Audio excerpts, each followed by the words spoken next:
Alright, starting today, we dive into the actual wheres and whys of physics and its original root, which is in describing motion. And the first chapter will be primarily talking about motion in one dimension, things along a line. There are many types of motion. Motion is the change of an object's position orientation with time. In fact, this is more technically called local motion. But to a physicist, motion is always local motion. To a philosopher, motion can be other things like growth or change. The path along which an object moves is called the object's trajectory. That is literally the collection of points in space through which it points, is its trajectory. Here we're going to make a motion diagram.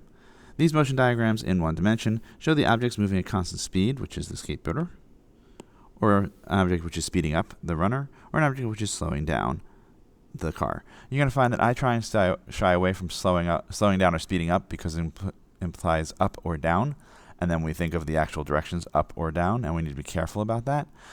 So I would usually say gaining speed or losing speed, but obviously colloquially we use speeding up or slowing down, and that's fine. These motion diagrams are fine, although they require drawing cartoons, which is a little tricky, and we'll get around that in a bit. This motion diagram shows motion in two dimensions, with changes in both the speed and direction. So we have a whole bunch of things going on. Remember that our object is essentially, these are the trajectory, and if you sort of connect it in your mind's eye, that collection of points, well, not quite that collection of points, but this collection of points is the trajectory. And this is obviously more complicated. We'll deal with motion in two dimensions, but first we'll do motion in one dimension so we can just naturally extend it. All right, let's do a quick check. Motion diagrams are made of two cars. Both have the same time interval between photos, meaning each of these pictures is the same time apart. Which car, A or B, is going slower? Drag the icon, or whatever, drag the icon above the correct picture. In doing physics problems, it's often useful to read backwards. What we want is which car, okay? And then we want that it's slower.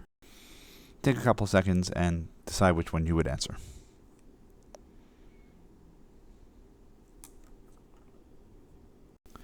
The answer, of course, is car A.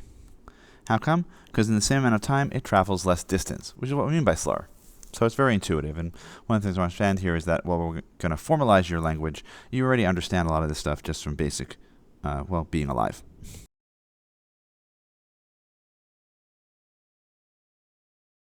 In this class, we use something which is called the particle model. The particle model of motion is a simplification in which we treat a moving object as all of its mass were concentrated at a single point, as if we could look at a car and say it's there, and we mean a point in space. A real car is extended. You are extended.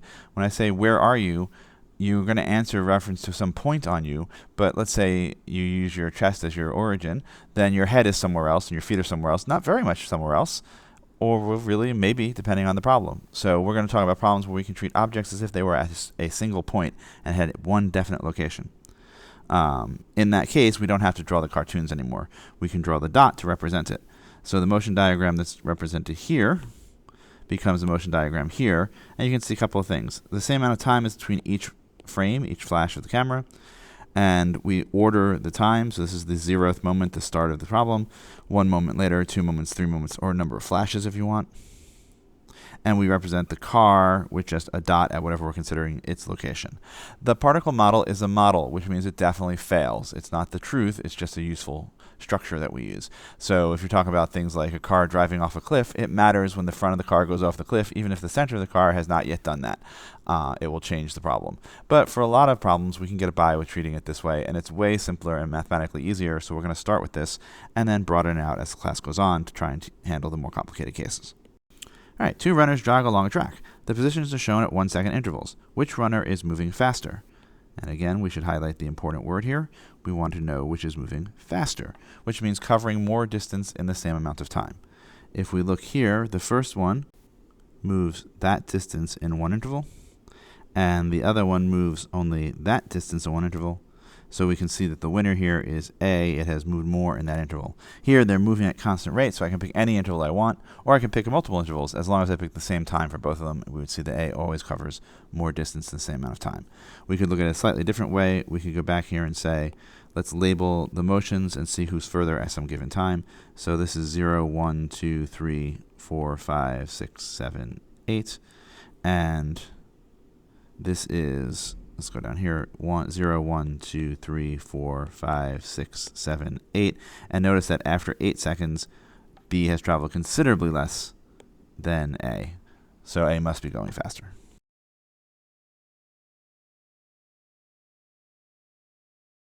All right, 2 joggers run along a track. The times in each position are shown. Which runner is moving faster? So let's say, where are they at, say, the second flash? And we see that case 1, case A, has moved that distance in 2 flashes. And case B has moved that distance in 2 flashes. And perhaps it was obvious from the way they structured this problem, but they've traveled the same distance, so they're moving at the same speed. We're taking more images of A, right? But because we're taking the camera flashes twice as fast, but at the same time, they're at the same place.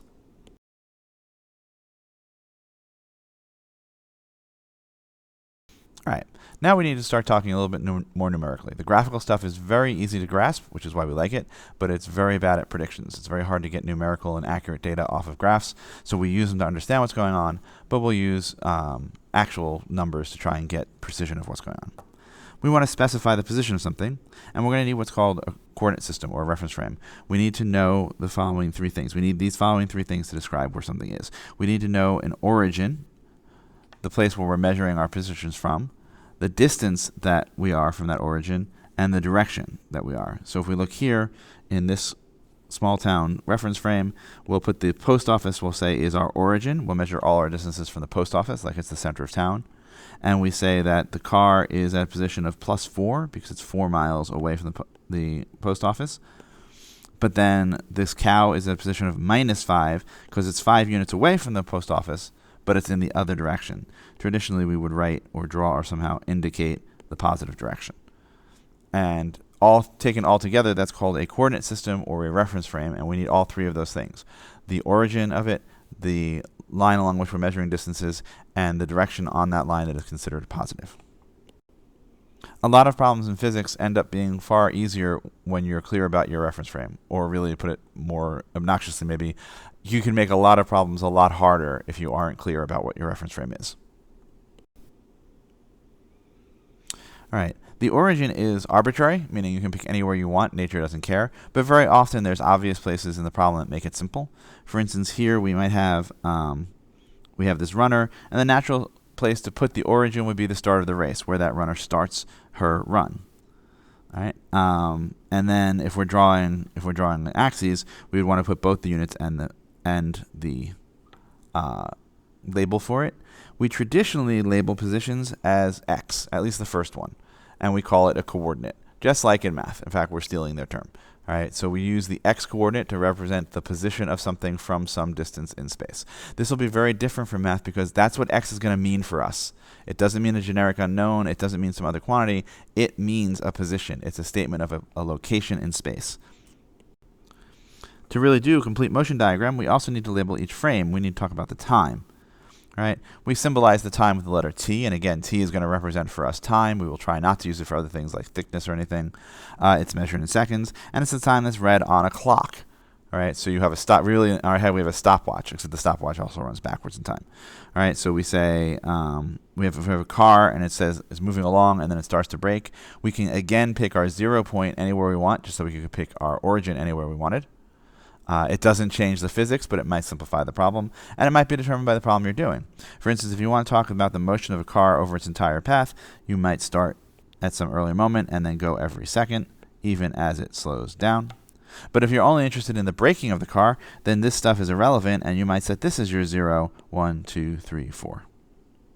By the way, although it's not on this slide yet, notice that means we can go backwards and say this is -1, this is -2, -3, -4 seconds. There's no problem with negative time. It just means ahead, right? Earlier than, right? If I said that it's 11:50, you could think of it as -10 minutes till midnight, right? Not a big deal. And we'll talk about why that's important later. A lot of people get freaked out by the idea of negative time. There's no problem because time is just a label we're putting on moments. And so it's okay if you're before our reference 0, then you happen to have negative, and that's fine.